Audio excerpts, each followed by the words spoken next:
Welcome back to my channel friend. आज मी बनवणार होते होममेड बटर। जसं अमूलचं बटर असतो तसं मी आता बघा केवढा मोठा फ्रेश असा घरगुती होममेड बटर बनवलेला आहे। 15 दिवसाची ही मलाई म्हणजे साई कलेक्ट करून एका डब्यामध्ये स्टोअर करणार आणि नंतर 15 दिवसानंतर असा डब्बा फुल होईल। छान असं होममेड बटर मी बनवणार आहे। घरगुती बटर एक हेल्थसाठी तर चांगलंच असतं, तर त्या घरी बनवल्यामुळे त्याची क्वांटिटी पण भरपूर बनते। पराठ्यासाठी पिझ्झा बर्गर काय आपल्याला घरी बनवायचं असेल त्यात आपण बटर लावून अशा प्रकारे आपण याचं यूज करू शकतो। बाहेर मिळणारं बटर खूपच कमी क्वांटिटीमध्ये असतात, काही ना काही प्रिझर्वेटिव्ह काही केमिकल असतं। घरी जर आपल्याला वेळ असेल आणि जर असं मलाई कलेक्ट होत असेल तर नक्की आपण बनवून बघा।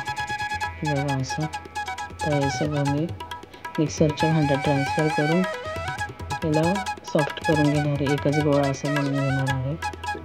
त्याच्यामध्ये थोडे बर्फ टाकला आणि परत आता याला छान फिरवून घेतलं म्हणजे तो एकत्र होईल। हे बघा अशा पद्धतीने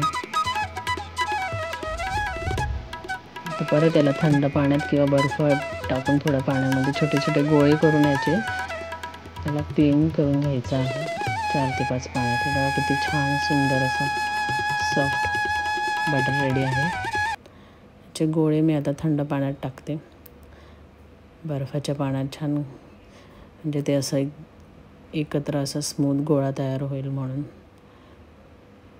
नंतर त्याला छान धुवून घ्यायचं आहे, सॉफ्ट होईल मग। आणि उरलेल्या रेस्ट ऑफ पार्टमध्ये मी टाकलं आहे 1 चमचा अर्धा चमचा हिमालयन पिंक सॉल्ट आणि थोडं अर्धा चमचा हळद, म्हणजे आपला सॉल्टी बटर रेडी होईल। तो मार्केटमध्ये अमूल बटर मिळतो, तो सॉल्टी असतो, तो ब्रेडसोबत खायला छान लागतो, म्हणून मी आता हा तसाच सेम बनवण्याचा प्रयत्न करते। बघू कसा बनतो। सगळं आता असं कलेक्ट करून गोल गोल करून ह्या थंड पाण्यामध्ये ठेवणार आहे, म्हणजे ते छान सेट होईल। हे बघा असं, हे बघा सगळं कलेक्ट झालं आहे बटर। एवढा बटर निघाला 15-20 दिवसाच्या मलईमध्ये।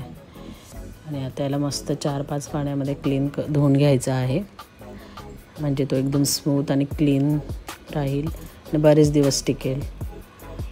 हे बघा अशा पद्धतीने क्लीन वॉटर निघेपर्यंत 4-5 पाण्यामधून मी याला धुतलं आहे मस्त थंड पाण्यामध्ये। आणि आता एक डब्यामध्ये बटर पेपर ठेवून त्याच्यात ट्रान्सफर करायचं आहे। हे बघा अशा पद्धतीने बटर पेपर मध्ये हा असा लोण्याचा गोळा बटर असा टाकून घेतला आहे आणि वरती आता छान सेट करून घ्यायचा आहे। त्याच्यानंतर हा व्हाईट जो गोळा बनवला होता चेरी ऑन अ केक असं मस्त ठेवून 2 लेअरचा मी इथे होममेड बटर बनवण्याचा प्रयत्न केला आहे। बघू आता पुढे कसं बनतो।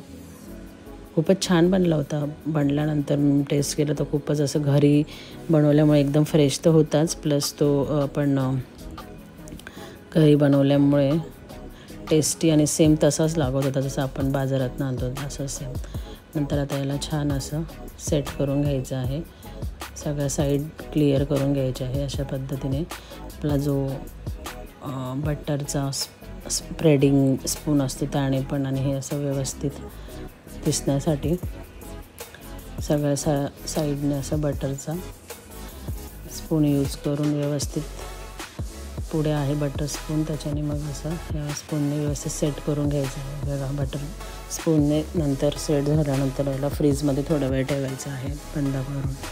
अशा प्रकारे मी छान बटर घरीच बनवल्या। विहासला माझ्या मुलाला खूप आवडतात चीजचे प्रोडक्ट, डेअरी प्रोडक्ट, सो मी घरीच बनवायचा प्रयत्न केला। Bye bye friends.